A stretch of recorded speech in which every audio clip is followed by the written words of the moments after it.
10.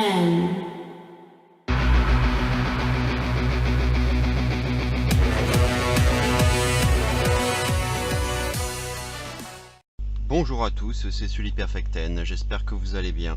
Une vidéo express, on va dire, puisque voilà, je n'ai pas trop le temps, je vais faire ça très vite. Une vidéo pronostic de NXT TakeOver Chicago qui va avoir lieu cette nuit, avec 5 matchs au programme comme d'habitude. Donc on va faire les pronostics très rapidement. On va commencer par Roderick Strong qui affrontera Eric Young. Donc suite à un segment bizarre, puisque on a vu la semaine dernière Hideo Itami affronter Roderick Strong pour le number one contender match, pour le titre de Bobby Roode. Itami a gagné, les deux ont eu une accolade, match, enfin voilà, attitude fair play des deux côtés. Mais une semaine après, donc ce mercredi, on a vu finalement Sanity attaquer Roderick Strong après le match. Donc on avait qu'une semaine de retard, on apprend donc que Sanity avait attaqué Roderick Strong et que ça avait lancé ce match donc entre les deux. Mon pronostic, ce sera plutôt une victoire d'Eric Young, puisque Sanity est quand même sur un long push et je pense qu'il faudra les protéger encore et montrer leur domination, même si c'est difficile de pronostiquer une défaite de Roderick Strong, hein, qui vient déjà de perdre contre Itami. Mais malheureusement je ne pense pas qu'il faudra voir une défaite de Sanity, surtout que voilà, Eric Young va être accompagné bien entendu de Killian Dane et d'Alexander Wolf. Donc je ne pense pas qu'on verra Strong l'emporter avec cette menace à l'extérieur du ring. Donc pour moi, victoire d'Eric Young. Match suivant, Pete Dunne affrontera Tyler Bate pour le titre de championnat du Royaume-Uni, UK Championship. Un match qui me plaît bien, j'ai hâte de voir ça. C'est un peu finalement la revanche du tournoi UK, hein, qu'on avait vu, et à l'issue duquel Tyler Bate donc avait battu Pete Dunne en finale. Donc cette revanche, moi je l'attendais. D'ailleurs je vous recommande le show, hein, le UK Championship Special qui a eu lieu, qui a été diffusé sur le network hier soir. C'était un très bon show avec des bons matchs, notamment justement un match entre Tyler Bate et Mandrews, et aussi Pete Dunne contre Trent Seven. Je vous recommande ces deux matchs qui étaient vraiment très bons, et on voit un Pete Dunne déjà très prêt pour la bagarre et qui a donné rendez-vous à Tyler Bate. Et c'est pour ça que ce match me plaît bien. Les deux lutteurs sont de très bonne qualité. Et mon pronostic, ce sera peut-être une surprise, mais je vois Pete Dunne récupérer le titre. Parce que ça commence à faire un bon moment que Tyler Bate est champion. Ça fait 4 mois maintenant, même bientôt 5. Donc il faudrait un peu changer de champion. Et Pete Dunne, voilà, avec son attitude, avec son côté sale gosse, là, rebelle, je verrais bien sur un long règne, enfin un nouveau règne en tout cas de champion. Donc je vais miser là-dessus, et peut-être même une victoire un peu sale, avec une tricherie ou quelque chose dans le genre. En tout cas, pour moi, victoire de Pete Dunne. Match suivant, les Others of Pain affronteront DIY dans un ladder match pour les titres par équipe. Alors on vient d'apprendre, hein, que dans un live event, Tommaso Ciampa s'était blessé à la jambe, hein, on l'a vu faire un saut et s'était tordu la cheville. Mais Triple H nous a quelque peu rassuré en nous disant qu'il sera bien présent, Tommaso Ciampa, mais qu'il a quand même la cheville qui s'est tordue. Sachant qu'il est déjà blessé à l'épaule, donc ça commence à faire beaucoup pour Ciampa. Alors, le fait que ce soit un ladder match, pour moi à la base, je me disais que ce serait peut-être un bon moyen pour que les DIY remportent le match, et donc pour que les Others of Pain perdent leur match, perdent leur ceinture sans justement se faire battre de façon légale, donc avec une échelle. Mais en fait, voilà, vu l'état physique de Ciampa, donc il s'est pas arrangé, hein, cette semaine, je suis pas sûr qu'on va donner les titres au DIY. Et en plus on entend aussi parler, il y a une rumeur qui donne aussi peut-être Johnny Gargano en solo. Donc ça commence à faire beaucoup d'indices montrant que pour DIY ça risque d'être compliqué d'être champion à nouveau.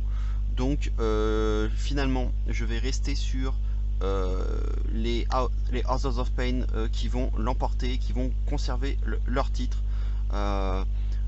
Et bon voilà, on attend bien sûr TM61, mais la blessure de Shane Thorne est encore longue, je crois, hein. Donc il va falloir attendre. Et il y a Heavy Machinery qui peut faire un peu le boulot en attendant, qui peut être qui peuvent être de bons adversaires de transition. Donc je pense qu'ils peuvent quand même continuer sans DIY. Donc pour moi, victoire des Authors of Pain.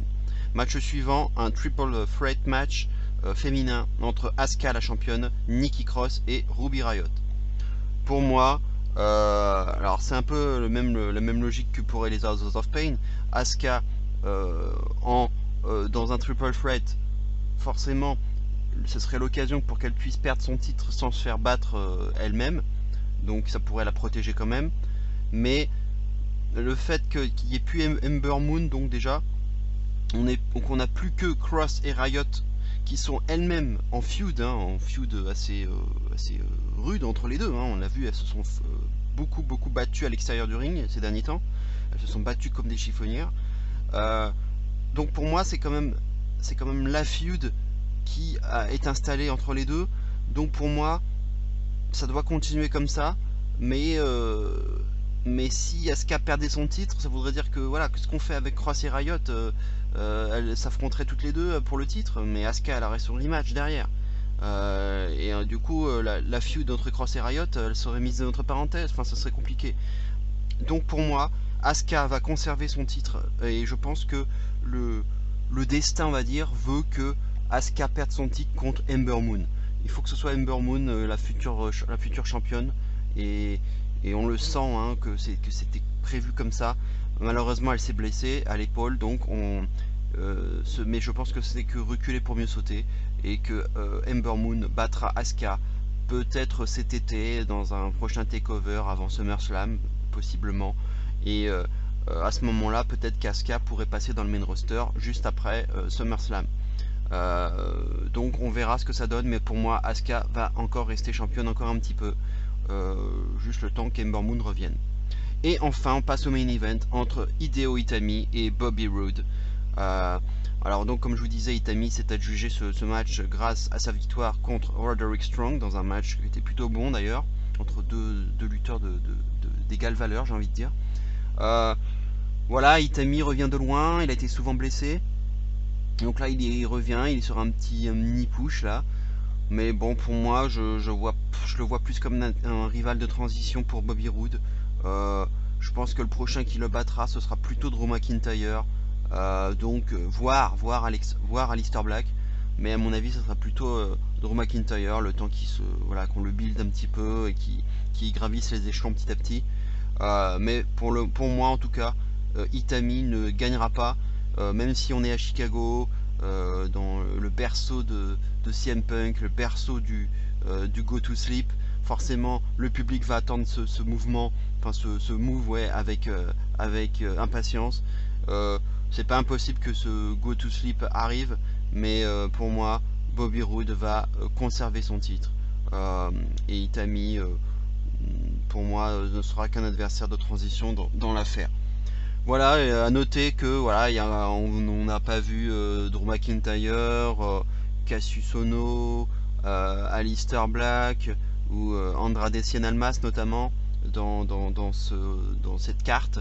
Mais comme il y a aussi bien entendu des combats d'avant-match, d'avant pay-per-view, ces combats vont avoir lieu dans la quotidienne, enfin dans l'hebdomadaire de mercredi prochain probablement, notamment un Drew McIntyre contre Wesley Blake qui a été annoncé la semaine prochaine. Donc ce sera probablement un match qui aura eu lieu avant TakeOver, donc dans le pre-show en quelque sorte, en Ove Druido. Donc faudra voir ce qui se passe aussi avec Cassius Ohno, avec Black. Je ne sais pas s'ils ont des matchs prévus aussi avant le show, mais on verra ce que ça donne mercredi prochain. Voilà en tout cas pour la carte principale. Donc pour moi il y a quand même, je prévois quand même un changement de ceinture, donc avec Pete Dunne qui battrait Tyler Bate. On verra ce que ça donne. Voilà, on se retrouve alors soit dans la nuit juste après TakeOver, soit demain en début d'après-midi, pour vous faire une vidéo un peu compilation, c'est-à-dire à la fois le débrief de TakeOver Chicago et dans la foulée les pronostics de Backlash, puisque maintenant on a la carte principale et puis je suis content puisque Tye Dillinger sera dans cette carte, certes en kick-off, mais il y sera quand même et je suis très content pour lui qu'il soit dans son premier pay-per-view. Donc voilà, on va en reparler demain et j'ai vraiment hâte de voir ça. Voilà, je vous souhaite une bonne après-midi. Donc sa vidéo a été très courte, hein, je vous l'avais dit. Passez une bonne après-midi et on se retrouve donc après le pay-per-view, donc soit dans la nuit, soit demain en début d'après-midi. D'ici là, portez-vous bien et vive le catch. Ciao!